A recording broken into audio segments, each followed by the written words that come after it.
What's up, everybody? This is Passion 9.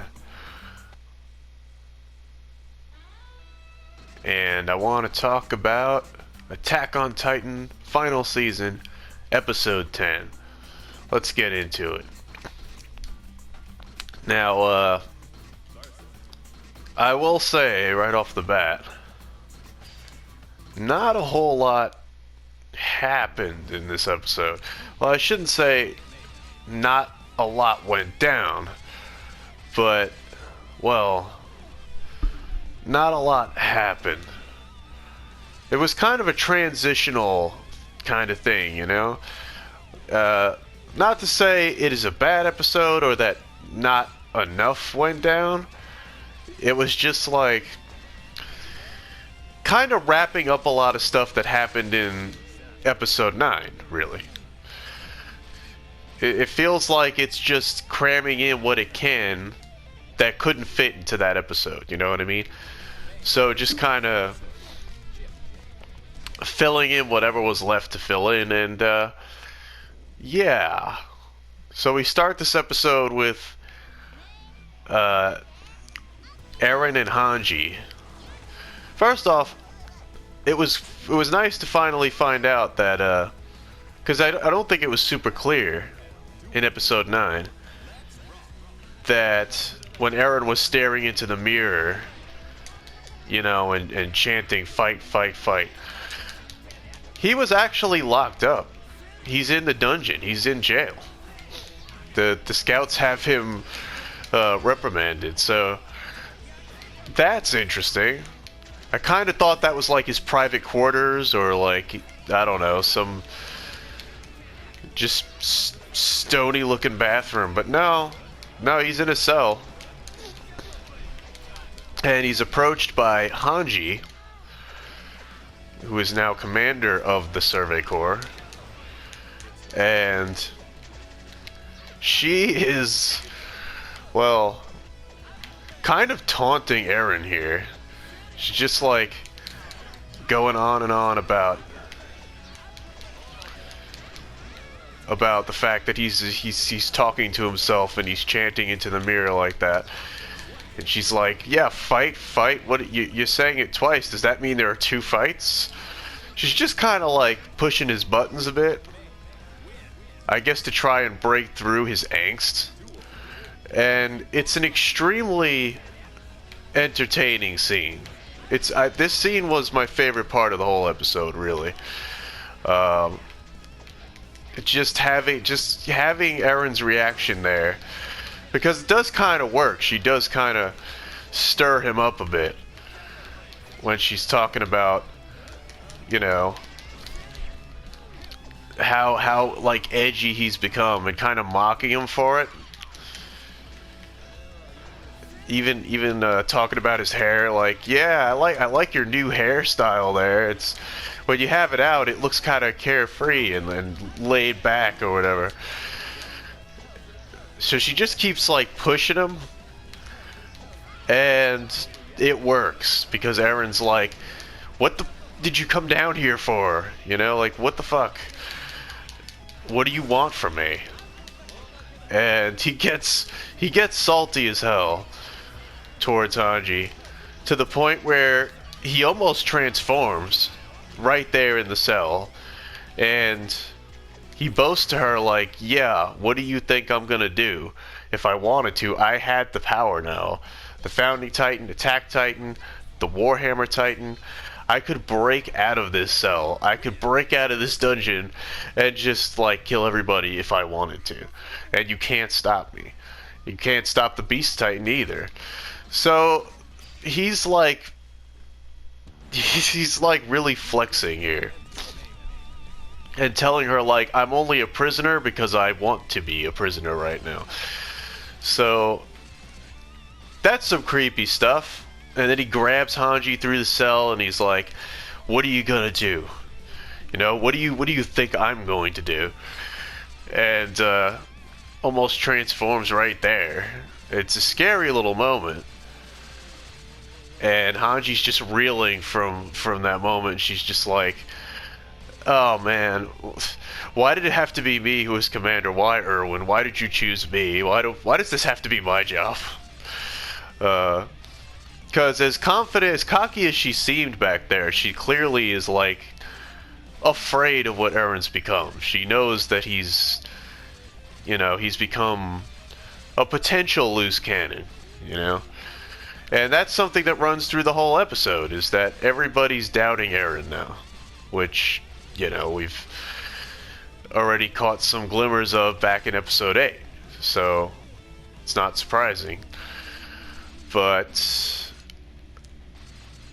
most of this episode is further exposition and flashbacky stuff. We find out that Mikasa, this entire time, was actually royalty? She's royal blood from another nation. Another made-up nation called, what's it, Himazuru? Or something like that? Basically a fictional fantasy version of Japan, essentially. Their leader is called the Shogun and everything, so we find out Mikasa is part of this royal bloodline, and she apparently was left on Paradise Island through the chaos of King Fritz and the seclusion they went into. And apparently this nation used to be on friendly terms with King Fritz. So they arrive at Paradise like 2 years prior to the attack on Marley, and basically they want to mine the resources, the special ODM resources, which we learn is fueled by something called Iceburst Stone. So I always just assumed it was CO2, but maybe it's a fantasy version of CO2. I don't know. Because Iceburst Stone, I mean, it kind of sounds like CO2.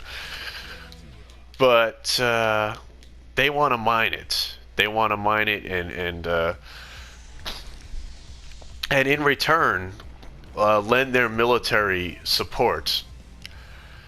Because as it turns out, they also are working with Zeke and his master plan to test out the rumbling. Just so they can display its power, they can test it out and show the rest of the world that they mean business. They don't even have to use it in full. But of course, part of this plan would potentially involve having Historia inherit the Beast Titan, since she already has that royal blood. Which, we find out is never going to happen because Historia is pregnant. She's pregnant with someone's baby. Some dude she grew up with on the farm, apparently. Some rando.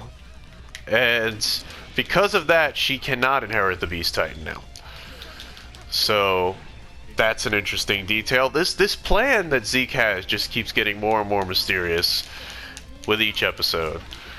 And I'm really looking forward to seeing what exactly is at the heart of it, and why exactly did Zeke go for something so elaborate. But anyway, yeah, so as it turns out, Mikasa, being a lost bloodline, a member of the bloodline of Himazuru,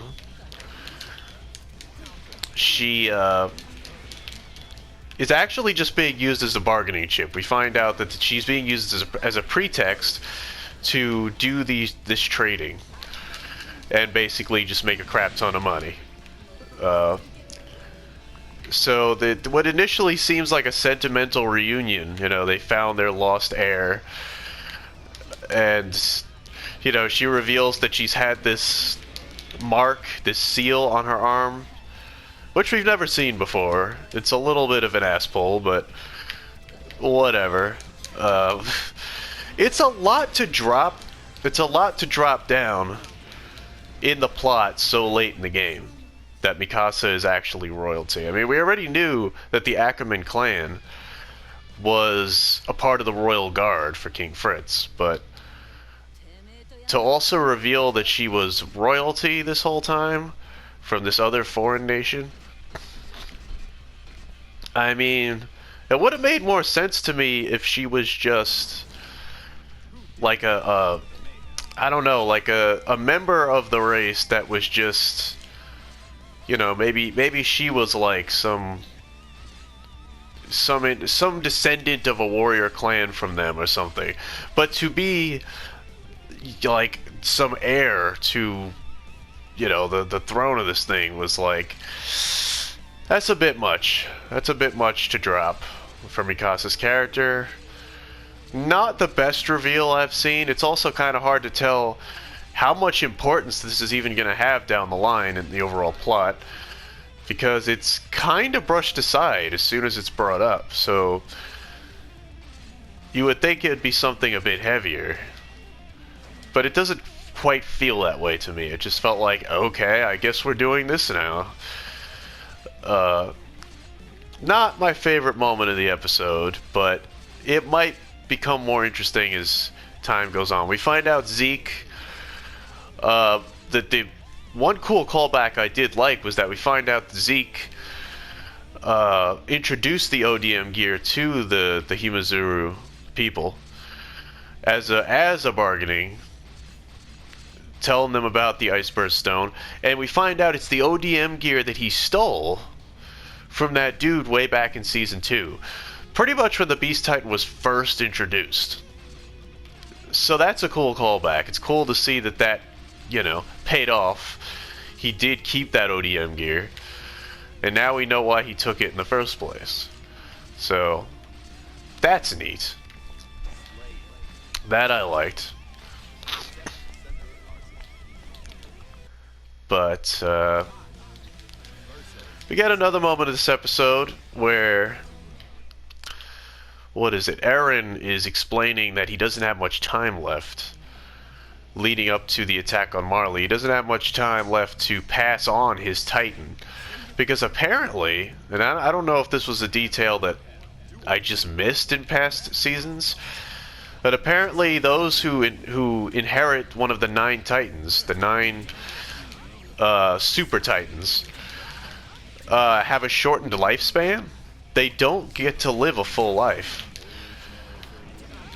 So that's like the price they pay for inheriting that power. Which, now that I think about it, would explain why a lot of them are so quick to just be eaten. Because their lives aren't going to be that long anyway. Apparently they die young. So Eren, 2 years prior to the attack on Marley, is saying he has like 5 years left. And he doesn't want to pass on his Titan to any of his friends in the Scouts, because doing so would mean shortening their lives. So, you know, I guess for Armin that wasn't really a problem since he was almost dead anyway. It was the only way to keep him going a little longer, was to make him a Colossal Titan. But Eren is like, no, I don't want any of you to inherit it. To inherit the Attack Titan, because I want you all to live long lives. It's a touching moment. There's some good humor there too, where Connie and Sasha are fighting over who should inherit it and calling each other idiots. And I thought it was pretty hilarious. Hilarious moment, because it's played so straight. But yeah, they're all like, no, I should inherit the Titan because I have good judgment and you guys trust me. And you know, they're all just debating back and forth. First, Mikasa's, you know, the one to say something, and they're like, well, no, we don't even know what you Ackermans are. We don't even know what would happen if you became a Titan. You know, we can't have you, you know, it's a wild card, I guess. So they all agree right away, like, no, it can't be Mikasa. And it's great when Connie and Sasha are just like going back and forth over who's more trustworthy to inherit it. And Eren just cuts them all off, and he's like, nope, not gonna happen. He's determined to not pass it on. So, and we could see also the fact that Eren himself was so much more, I don't know, kind of like true to his friends before that attack on Marley. There was something very different about him. You know, he still had a bit of a heroic spirit about him. And then he goes off on his own to Marley. And we have to wonder now, like, what was this change? You know, what did he learn from Zeke that changed his mind, that made him want to tackle the enemy on his own? Because we find out also that in this flashback, a lot of flashbacks, in this flashback, Eren and the gang were supposed to go to Marley together and set up a base there to try and you know, get some diplomacy going with the Marleyans, you know, show that they're not a threat. So they had the opposite plan in mind. And initially, Eren seemed on board with that. So I feel like we got to get a reveal soon as to what the hell changed his stance, you know? What made him go rogue and take the more violent approach? That's what we have to wonder. And more importantly, what made Zeke turn tables, you know? What made him come up with this elaborate plan when initially he seemed like such a pro-Marley guy, you know? These are all big questions at this point. And unfortunately, this episode is not interested in answering those yet, which is a little bit frustrating, you know? It does feel like wheel spinning a little bit, because as nice as these moments are, as touching and sort of revealing as these flashbacks have been, do we still have those burning questions of like, who, you know, who is Eren at this point? Who is Zeke at this point? What are they fighting for? And I feel like we're on the cusp of that for sure. So what else goes down here? We find out that some of the Paradis Eldian generals, they're having a big discussion about whether or not Historia should have inherited the Beast Titan, and they're actually coming to conclusions that her getting pregnant was actually deliberately to avoid her becoming the Beast Titan. Which, I mean, is actually a sound theory. It's entirely possible that this was something cooked up by Yelena. They even suspect her because she is working with Zeke. And maybe Zeke doesn't want to pass on the Beast Titan. Maybe he has something else in mind. So they're all debating that. You know, is it right for her to choose a partner during this crisis? And it's too late. She is pregnant. And they all agree that it's... Well, most of them agree that it would be dangerous for her to go Titan when she has a baby in the oven, you know? So there you go. And what's with the wine? When Niccolo is about to serve that wine, it's a very ominous moment. Is there going to be some poisoning going on? Because it's very heavily... Just the mood of that scene is very heavily implied. He's like... You know, one of the Marleyan waiters goes down to get the wine for the generals. And... He runs into Niccolo in the dungeon area, and he's like, is this the wine you're looking for? Is this the one? You know, is it this bottle? And it's just a very ominous moment. And I'm wondering, okay, we also end the episode with that same wine being served between Zeke and Levi in the woods. So it's like, okay, there's a plot going on there. And that would be interesting because Niccolo has shown himself to be very on very friendly terms with the Eldians at this point.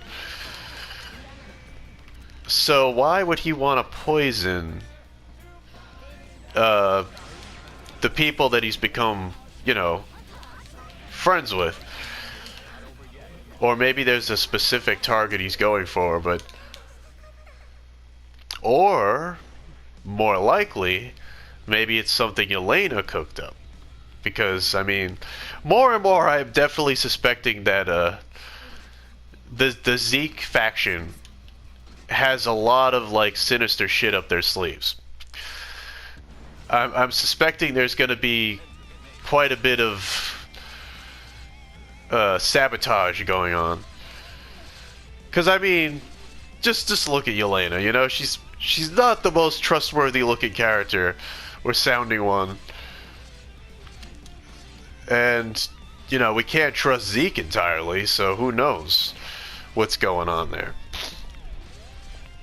But we did see that wine being poured for him too, but we didn't see him drink it. That's the important thing to note.